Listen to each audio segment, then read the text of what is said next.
पहली बात तो ये देखिए कि जो भी क्रिएशन होती है उसके क्रिएटर का उस क्रिएशन से पहले होना जरूरी है। मिसाल के तौर पर जो कंप्यूटर का एक प्रोग्राम है, उस प्रोग्राम को बनाने वाला जो उसका प्रोग्रामर है, उसका उस प्रोग्राम से पहले मौजूद होना जरूरी है।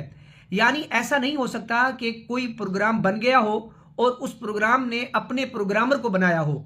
हाँ, एक प्रोग्राम दूसरा कंप्यूटर का प्रोग्राम तो क्रिएट कर सकता है, यानी एक प्रोग्राम से दूसरा प्रोग्राम बनाया जा सकता है, लेकिन प्रोग्राम से उस प्रोग्राम के बनाने वाले प्रोग्रामर को क्रिएट यानी बनाया नहीं जा सकता।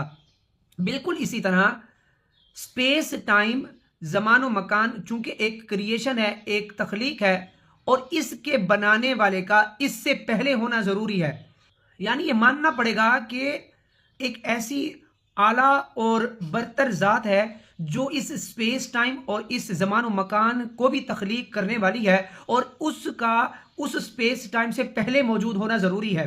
यानी ये कॉमन सेंस की बात है कि स्पेस टाइम जिसने बनाया है तो स्पेस टाइम पहले बन गया और उसका बनाने वाला क्या बाद में मौजूद होगा, ये मुमकिन नहीं है। तो उसूल यही है कि जो क्रिएटर होता है वो क्रिएशन से पहले मौजूद होता है।